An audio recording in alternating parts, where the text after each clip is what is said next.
Chapter का हम सबसे पहले रिकैप ले रहे होंगे। रिकैप में हम क्या करेंगे, सबसे पहले जितने भी चैप्टर की इंपॉर्टेंट चीजें हैं, जब हमारे पास पूरा साल होता है तब हम क्या करते हैं, हम पूरे साल अच्छे से पढ़ते हैं, चैप्टर को डीप पढ़ते हैं, डीप पढ़ते हैं, डीप पढ़ते हैं। अब हमारे पास इतना टाइम नहीं है। अब हमें क्या करना है, हमें चैप्टर का रिकैप लेते हुए चलना है कि यार चैप्टर में क्या क्या इंपॉर्टेंट चीज है, सिर्फ उतना बता दो जिससे कि हम उस चैप्टर के सारे क्वेश्चन कर पाए। अब हमें ज्यादा डीप जाने की जरूरत नहीं है। अब हमें सिर्फ भैया आप ये बता दो ये इंपॉर्टेंट है, इसमें से सवाल आते हैं, बस वो पढ़ लेंगे। तो वही सारी चीजें हम शुरुआत में रिकैप करेंगे, जल्दी से रिकैप करेंगे और हम डायरेक्ट क्वेश्चंस में उतरेंगे, क्योंकि मैथ्स में अगर क्वेश्चन नहीं करे, खाली थ्योरी पढ़ के चले गए तो कोई फायदा नहीं है। तो जल्दी जल्दी से रिकैप करके हम डायरेक्ट क्वेश्चंस पे कूदेंगे।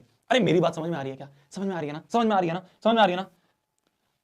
सर कम हो गई आवाज, अभी भी कम हो रही है, ऐसा कैसे हो सकता है यार, ऐसा कैसे हो सकता है? लो जी, फुल कर दी अब तो मैंने फुल कर दी। हेलो हेलो हेलो, फुल कर दी अब तो। यार मुझे बहुत सही आ रही है, अब तो मैंने फुल कर दी, मेरे को तो बिल्कुल सही आ रही है अब। हेलो हेलो हेलो, यार मुझे अब सही है, अब सही है, अब सही है। Sir voice is good, voice is good, okay, आ रही है, आ रही है, आ रही है, परफेक्ट है, परफेक्ट है, आ गई। Great great great great. पहली क्लास है, पहली कक्षा है, तो थोड़ा सा हम ऊपर नीचे जो भी चीजें होंगी उसको बताने में भी 5-10 मिनट लेंगे, तो कृपया क्या कहेंगे उसे, हाँ आप सही है ना, मेरे को वर्ड नहीं आ रहा तो मैंने सोचा टॉपिक चेंज करते हैं। हाँ जी, तो चैप्टर का रिकैप लेते हैं। सबसे पहले हम याद करेंगे कि चैप्टर में क्या क्या चीजें इंपॉर्टेंट हैं जो हमें पढ़नी है, क्या क्या ज्यादा इंपॉर्टेंट है वो भी हम पढ़ लेंगे, पर जो इंपॉर्टेंट नहीं है और बहुत ज्यादा डीप जाने के लिए वो हम नहीं जाएंगे, क्योंकि हमारे पास बहुत कम टाइम बच गया है।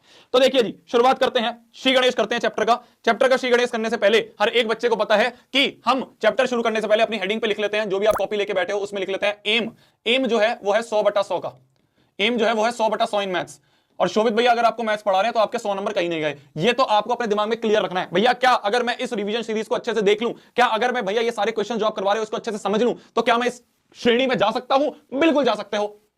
ध्यान से देखो, बिल्कुल फोकस लगाना यहां पे, कोई चैट वैट नहीं करनी हमें, कोई साइड में नहीं देखना हमें, ईयरफोन लगाओ, सामने अपने फोन होना चाहिए और ध्यान से देखो। समझ में आ गई? समझ में आ गई? हम लेके आएंगे 100/100 इस कॉन्फिडेंस के साथ। हमें इस चैप्टर की शुरुआत करनी है, इस कॉन्फिडेंस के साथ हमें इस सीरीज की, इस मैराथन की शुरुआत करनी है। अरे समझ में आ रही है मेरी बात? समझ में आ रही है? शोभित भैया बोल रहे हैं ना, तेरे को बोल रहे हैं ना, शोभित भैया आ जाएंगे, बस टेंशन को ले रहा है, ध्यान से पढ़। ठीक है, करते हैं श्री गणेश, करते हैं श्री गणेश। तो देखो जी, सबसे पहला पॉइंट बच्चा बच्चा जानता है, कहीं पे भी आपको राइट एंगल ट्राइंगल मिल जाए, क्या बोला मैंने, ध्यान से देखना। अब पूरी पूरी निगाहें यहां पे और कान में जो मैं बोल रहा हूं उस पे, पूरी निगाहें यहां पे और कान जो मैं बोल रहा हूं उस पे, और कुछ नहीं आपको समझ में आना चाहिए दुनिया में, सिर्फ ये बोर्ड दिखना चाहिए। एक राइट एंगल ट्रायंगल है, पूरी की पूरी ट्रिग्नोमेट्री राइट एंगल ट्रायंगल पे बेस्ड है। तो राइट एंगल ट्रायंगल में मान लो ये राइट एंगल ट्रायंगल है हमारा ए बी सी, और ये बी पे राइट एंगल है। अगर इस राइट एंगल ट्रायंगल में आपसे पूछूं कि हाइपोटेन्यूज क्या है, आप कहोगे भैया बड़ी बात, राइट एंगल के सामने वाला हाइपोटेन्यूज होता है। क्या बोला मैंने? राइट एंगल के सामने वाला हाइपोटेन्यूज होता है। क्या बोला मैंने? राइट एंगल के सामने वाला हाइपोटेन्यूज होता है। आप कहोगे भैया क्या मजाक कर रहे हो, पता है हमें। तो मैंने कहा ठीक है जी, ये हाइपोटेन्यूज होता है। मैंने कहा परपेंडिकुलर क्या होता है?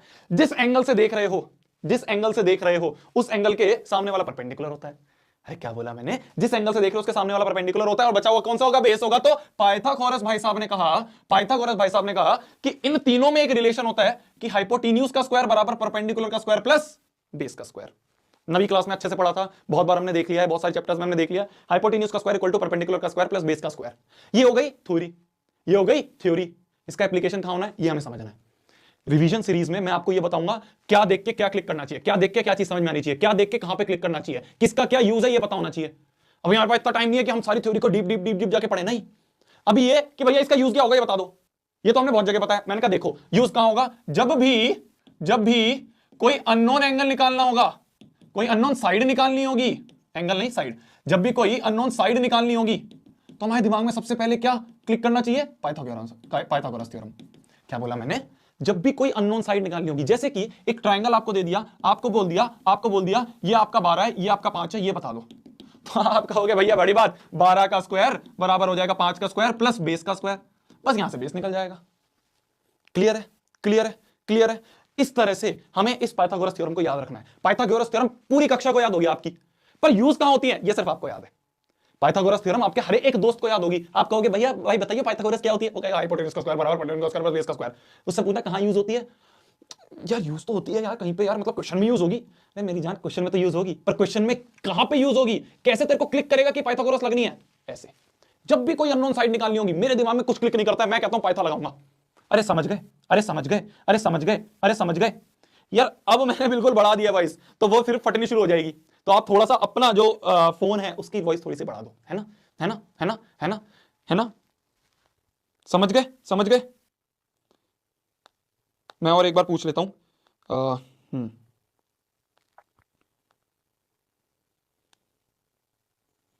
तो जब भी आपको कोई अननोन साइड निकालनी होगी, जब भी आपको कोई अननोन साइड निकालनी होगी, आप क्या करोगे, आप क्या करोगे, आप पाइथागोरस लगा दोगे। समझ गए, ये आगे बात। अब आते हैं डायरेक्ट ट्रिग्नोमेट्री पे। ट्रिग्नोमेट्री क्या कहता है, ट्रिग्नोमेट्री कहता है किसी भी एंगल थीटा का, थीटा क्या है, ये रहा एंगल, एंगल का कुछ भी नाम दे सकते हो आप, इसका नाम रख दो राम श्याम, जो भी तुम्हारा मन करे, हो गया मोनू सोनू दीपक, कुछ भी नाम रख दो। मैंने नाम रख दिया थीटा, इसे क्या कहते हैं हम, थीटा, THETA, थीटा, इसे कहते हैं हम थीटा।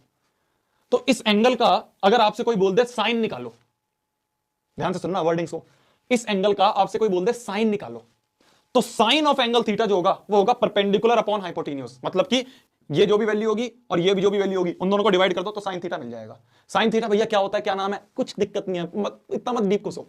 किसी भी एंगल का, मान लो थीटा है, थीटा का साइन निकालना है तो परपेंडिकुलर अपॉन हाइपोटेन्यूज कर दो, थीटा का कॉस निकालना है तो बेस अपॉन हाइपोटेन्यूज कर दो, थीटा का tan निकालना है तो परपेंडिकुलर अपॉन बेस कर दो, थीटा का कोसेक निकालना है तो हाइपोटेन्यूज अपॉन परपेंडिकुलर कर दो। ये इसका उल्टा होता है, अगर ये p अपॉन h है तो ये h अपॉन p होगा, ये b अपॉन h है तो ये h अपॉन b होगा, ये p अपॉन b है तो ये b अपॉन p होगा। अरे समझ गए, अरे समझ गए, अरे समझ गए, समझ गए, समझ गए, समझ गए। तो अगर आपसे कोई भी बोल दे साइन ऑफ एंगल थीटा क्या होगा, आप कहोगे परपेंडिकुलर अपॉन हाइपोटेन्यूज। आपसे कोई बोल दे कॉस ऑफ एंगल थीटा क्या होगा, आप कहोगे बेस अपॉन हाइपोटेन्यूज। आप कहोगे tan ऑफ एंगल थीटा क्या होगा, आप कहोगे परपेंडिकुलर अपॉन बेस। तो इस तरह से हमें कोई भी ट्रिग्नोमेट्रिक रेशियो अगर बोल दे निकालने के लिए तो आप निकाल दोगे। जैसे कि फॉर एग्जांपल मान लो आपको एक ट्राइंगल दे रखा है, आपको एक ट्राइंगल दे रखा है, ये आपको दे रखा है 13, ये दे रखा है आपको 12 और ये दे रखा है आपको 5। अगर मैं आपसे बोल दूं इसमें बताओ साइन ऑफ, मान लो ये एंगल जो है ये ए है, ये बी है और ये सी है, तो ये एंगल जो है ये सी बोल दिया मैंने, सी है तो इसको सी बोल दिया, अलग से नाम नहीं दिया। तो साइन ऑफ एंगल सी बताओ, कॉस ऑफ एंगल सी बताओ, tan ऑफ एंगल सी बताओ, sec cosec of angle C बताओ, सेक ऑफ एंगल सी बताओ और कॉट ऑफ एंगल सी बताओ। तो आपको इस ट्राइंगल के लिए ये सारी ट्रिग्नोमेट्रिक रेशियो बतानी है। आप कहोगे भैया बड़ी बात, साइन होता है परपेंडिकुलर अपॉन हाइपोटेन्यूज, तो परपेंडिकुलर क्या है 12 अपॉन हाइपोटेन्यूज क्या है 13, तो 12/13 क्या होगा sine of angle C. Cos क्या होता है बेस अपॉन हाइपोटेन्यूज, तो 5/13 क्या होगा, 5/13 क्या होगा कॉस होगा। tan होता है परपेंडिकुलर अपॉन बेस, तो परपेंडिकुलर अपॉन बेस 12/13 होगा tan। आपसे कोई पूछे कोसेक क्या होगा, कोसेक क्या होगा, कोसेक होगा साइन का उल्टा, साइन क्या होता है p अपॉन h, तो कोसेक क्या होगा h अपॉन p, तो मतलब 13/12, 13/12। कोई आपसे पूछ ले सेक क्या होता है, सेक जो होता है वो होता है कॉस का उल्टा, कॉस क्या होता है बेस अपॉन हाइपोटेन्यूज, तो सेक क्या होगा हाइपोटेन्यूज अपॉन बेस, मतलब हाइपोटेन्यूज अपॉन बेस 13/5। आपसे कोई पूछ ले कॉट क्या होगा, कॉट होता है tan का उल्टा, tan क्या है 12/13, तो डायरेक्ट नहीं चलेगा 13/12। अरे समझे, अरे समझे, अरे समझे, समझे समझे, अरे समझे, अरे समझे, अरे समझे, समझे समझे, समझे समझे, समझे समझे। परपेंडिकुलर अपॉन बेस, हाँ परपेंडिकुलर अपॉन बेस हो गया, तो ये हो गया 12, ये कितना था यहाँ पे 13 था, ये 12/5, 12/5, तो ये हो गया 5/12। ठीक है, ठीक है, ठीक है, ठीक है, ठीक है, ठीक है, ठीक है, ठीक है, ठीक है, ठीक है, ठीक है, ठीक है, ठीक है, ठीक है, समझ गए, समझ गए। अरे मैं तो चेक कर रहा था तुम्हें, कुछ बच्चे लिख रहे हैं भैया tan आपने गलत लिख दिया, चेक कर रहा था, चेक कर रहा था। बोलते ना आपके मैथ्स के मास्टर बोलते होंगे, मैं तो आपको चेक कर रहा था बेटा, आपने सही करा ही नहीं करा, आपने गलती पकड़ ली, बहुत बढ़िया। तो वो यही होता है जब मास्टर से गलती हो जाती है ना, तो यही कहते हैं मैं तो आपको चेक कर रहा था। तो ये ठीक है जी, ये आपने समझ लिया, ये आपने समझ लिया, ये आपने समझ लिया। अब इनको याद कैसे करें भैया, p upon h, b upon h, c upon p upon b, b upon b, कैसे याद करें, नहीं याद हो रहा। तो मैंने कहा देखो पापा बीड़ी पियोगे, हाँ हाँ बेटा, क्या बोला मैंने, पापा बीड़ी पियोगे, हाँ हाँ बेटा। तो जब भी आपको sine cos tan cosec sec cot दिमाग में ना आए तो ये टेबल याद कर लो। साइन क्या होगा p अपॉन h, कॉस क्या होगा p अपॉन h, टैन क्या होगा p अपॉन b, कोसेक क्या होगा h अपॉन p, सेक क्या होगा h अपॉन b, कॉट क्या होगा p अपॉन p। समझ गए, समझ गए, इस तरह से हमें याद करना है। वैसे तो जैसे जैसे आप ट्रिग्नोमेट्री ज्यादा पढ़ोगे तो आपके दिमाग में एकदम क्लियर हो जाएगा। जैसे मेरे से आकर पूछे कोई कि कॉट क्या होता है, तो मैं कहूंगा b अपॉन p। कोई मेरे से आके पूछे सेक क्या होता है, मैं कहूंगा h अपॉन b। कोई मेरे से आके पूछे साइन क्या होता है, मैं कहूंगा p अपॉन h। तो मेरे को तो याद है, बट इनिशियली जब मेरे को याद करना था तो मैंने भी ऐसे ही करा था कि पापा बीड़ी पियोगे, हाँ हाँ बेटा। क्लियर है, क्लियर है, क्लियर है, क्लियर है, क्लियर है, क्लियर है। अच्छा तुम प्रैंक कर रहे हो मेरे साथ कि लो वॉइस है, बेटा जिस दिन मैंने प्रैंक कर दिया, जिस दिन मैंने प्रैंक कर दिया पूरी मैथ उड़ जाएगी, ठीक है ना। मेरे साथ प्रैंक नहीं बेटे, समझ गए। आगे बढ़ते हैं, आगे बढ़ते हैं, आगे बढ़ते हैं। आपसे एक सवाल बोल दिया, सवाल से पहले ऊपर वाला पॉइंट मैंने बोल रखा है आपको, साइन तो होता है वो कॉस को सेक का उल्टा होता है, तो पहले बता दिया, तो मैंने अलग से लिख दिया। कॉस जो होता है वो सेक का उल्टा होता है और टैन जो होता है वो कॉट का उल्टा होता है, और टैन को अपन साइन अपॉन कॉस भी लिख सकते हैं, ये इंपॉर्टेंट है। यहां पे मैंने बताया ना आपको कि साइन और कोसेक आपस में एक दूसरे के उल्टे हैं, तो उल्टे हैं तो मैंने ऐसे लिख दिया कि sine is 1 upon cosec, cos is 1 upon sec और टैन इज 1 अपॉन कॉट। ठीक है, टैन को साइन अपॉन कॉस भी लिख सकते हैं अपन, टैन को साइन अपॉन कॉस भी लिख सकते हैं, ये इंपॉर्टेंट है, बहुत जगह यूज होगा आपको। ठीक है, ठीक है, क्लियर है, क्लियर है, क्लियर है। अब बात करते हैं इस क्वेश्चन की। ये क्वेश्चन आपको समझना है, अगर आप ये क्वेश्चन समझ गए, ये क्वेश्चन आप समझ गए तो आपके बहुत सारे क्वेश्चंस हो जाएंगे, बहुत सारे क्वेश्चंस हो जाएंगे। बहुत ही लल्लू प्रॉब्लम है, 2020 में आपसे सीबीएसई ने पूछा है, 2020 में आपसे ये सीबीएसई ने पूछा है। ठीक है, ठीक है, ठीक है, ध्यान से देखना यार, ऐसे सवाल बहुत भरे हुए हैं, बहुत ज्यादा, तो ध्यान से देखना है। बोला गया है tan अल्फा बराबर 5/12। आप कहोगे भैया यहाँ पे थीटा क्यों नहीं आया, यहाँ पे अल्फा क्यों आया? मेरी जान, मैं कुछ भी लिख दूं, मैं लिख दूं tan ऑफ सोनू, मैं तो लिख सकता हूं tan ऑफ सोनू इक्वल टू 5/12, मैंने एंगल का नाम सोनू रख दिया, वो तो मेरी मर्जी है, तो हर जगह थीटा नहीं मिलेगा, तो यहां पे रखा है tan ऑफ अल्फा बराबर 5/12। tan दे रखा है, सेक पूछा है, क्या बोला मैंने, क्वेश्चन को ध्यान से समझना, एक ट्रिग्नोमेट्रिक आइडेंटिटी दे रखी है, एक ट्रिग्नोमेट्रिक रेशो दे रखा है, बाकी कोई और पूछा है, क्या बोला मैंने, ध्यान से सुनना, एक ट्रिग्नोमेट्रिक रेशो, एक ट्रिग्नोमेट्रिक रेशो दे रखा है, बाकी पूछा है, बाकी पूछे हैं, तो एक दे रखा है तो क्या मैं बाकी और निकाल सकता हूं? बिल्कुल निकाल सकते हो। कैसे निकाल सकते हो? देखो, tan अल्फा जो होगा वो 5/12 है। tan थीटा किसके बराबर होता है? tan थीटा पापा पापा बीडी पियोगे, हाँ हाँ बेटा, साइन कॉस tan, tan होता है p अपॉन बी के बराबर, तो मैंने tan को लिख दिया यहां पे p अपॉन, कहां गया बेटा, हाँ, tan को मैंने लिख दिया यहां पे p अपॉन b, तो ये किसके बराबर है? 5/12 के बराबर। ठीक है, p अपॉन बी 5/12 के बराबर है, तो p अपॉन बी अगर 5/12 के बराबर है तो मैं p को मान लेता हूं 5 के और b को मान लेता हूं 12 के। ऐसे डायरेक्ट तो नहीं बोल सकता मैं p बराबर 5 होगा b बराबर 12 होगा, ऐसा तो नहीं बोल सकता, तो मैंने मान लिया p बराबर 5 के है, b बराबर 12 के है। ठीक है, मेरे को क्या निकालना है? सेक निकालना है, सेक अल्फा। सेक अल्फा किसके बराबर होता है? सेक थीटा किसके बराबर होता है? सेक थीटा या कॉस का उल्टा होता है, कॉस होता है b अपॉन h, तो सेक होगा h अपॉन b। अगर ऐसे याद नहीं हो रहा तो कैसे याद करेंगे? पापा बीडी पी होगे, हाँ हाँ बेटा। ठीक है, तो सेक जो होगा वो h अपॉन बी होगा, h upon B, h upon B, sine cos tan cosec sec, sec ये है h अपॉन बी। ठीक है, तो h अपॉन बी होगा। क्या मेरे को b पता है? b मेरे को पता है। क्या मेरे को h पता है? नहीं पता। h कैसे निकालेंगे? h कैसे निकालेंगे? एक ट्रायंगल की दो साइड दे रखी है, एक अननोन निकालनी है, एक ट्रायंगल की दो साइड दे रखी है, कोई अननोन निकालनी है, कैसे निकालेंगे? अरे पाइथा लगाएंगे, अरे पाइथा लगाएंगे, अरे पाइथा लगाएंगे भाई साहब। अभी तो भैया ने बताया कि अपना हाइपोटेन्यूज का स्क्वायर बराबर परपेंडिकुलर का स्क्वायर प्लस बेस का स्क्वायर, तो हाइपोटेन्यूज का स्क्वायर बराबर परपेंडिकुलर क्या है? 5k का स्क्वायर प्लस बेस क्या है? 12k का स्क्वायर। तो यहां से हम देखेंगे h स्क्वायर बराबर 25k square plus 144k square, तो यहां से h स्क्वायर बराबर आ गया 5 4 9 और 2 4 6 169k स्क्वायर। तो यहां से हम कह सकते हैं h की वैल्यू आ गई, h की क्या वैल्यू आ गई? 13k, h की वैल्यू आ गई 13k। h पता है, b पता है, sec पता है। sec कैसे निकालोगे?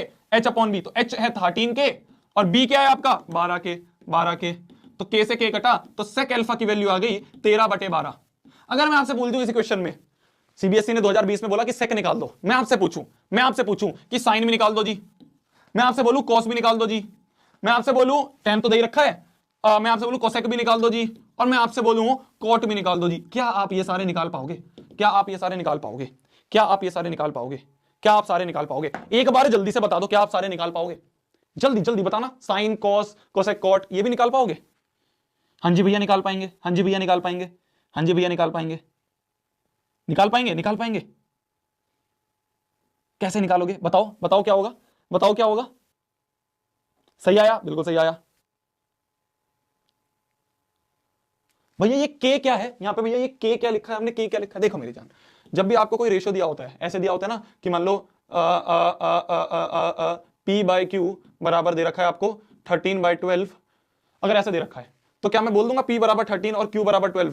ऐसे नहीं बोल पाऊंगा ना। तो मेरे को इसको सॉल्व करने के लिए क्या लेता हूं मैं? एक कॉमन फैक्टर ले लेता हूं मैं K, तो P बराबर 13K, Q बराबर 12K। मैं डायरेक्ट नहीं लिख सकता ना मेरी जान, इसलिए निकाल दोगे, निकाल दोगे, निकाल दोगे। कैसे निकालोगे? साइन क्या होता है? साइन होता है परपेंडिकुलर अपॉन हाइपोटेन्यूज। परपेंडिकुलर क्या होगा? परपेंडिकुलर होगा 5k अपॉन में हाइपोटेन्यूज क्या निकाला है हमने? हाइपोटेन्यूज हमने निकाला है 13k, तो 5/13 आ गया साइन। कॉस क्या होता है? कॉस होता है बेस अपॉन हाइपोटेन्यूज, तो बेस क्या है हमारा? बेस है हमारा 12k, हाइपोटेन्यूज है अपना 13k, तो 12/13 ये हो गया अपना कॉस। कोसेक क्या होगा अपना? कोसेक होता है साइन का उल्टा, तो साइन है 5/13 तो ये 13/5। कॉट क्या होता है? टैन का उल्टा, टैन है 5/12 तो ये हो गया 12/5, ये हो गया 12/5। तो मतलब कि क्वेश्चन को ध्यान से समझना, क्वेश्चन को ध्यान से समझना, एक ट्रिग्नोमेट्रिक रेशो दे रखी है, बाकी आपने सारी निकाल दी। एक ट्रिग्नोमेट्रिक रेशो दे रखी है, बाकी आपने सारी निकाल दी। तो मतलब कि अगर एक दे रखी हो तो बाकी सारी पता है। क्या मैं ये बोल सकता हूं, अगर आपको पूरी ब्रह्मांड में से एक ट्रिग्नोमेट्रिक रेशो दे दो, तो उसी एंगल अल्फा के लिए, उसी एंगल अल्फा के लिए आपसे आप कुछ भी पूछ लो, आप उसके लिए साइन पूछ लो, आपसे उसके लिए कॉस पूछ लो, आपके लिए उससे लिए कोसेक पूछ लो, आपके लिए उससे सेक पूछ लो, कॉट पूछ लो, आप सारी बता पाओगे। तो एक से आप सारी बता सकते हो, एक से आप सारी बता सकते हो। यह है सीबीएसई 2020 का सवाल।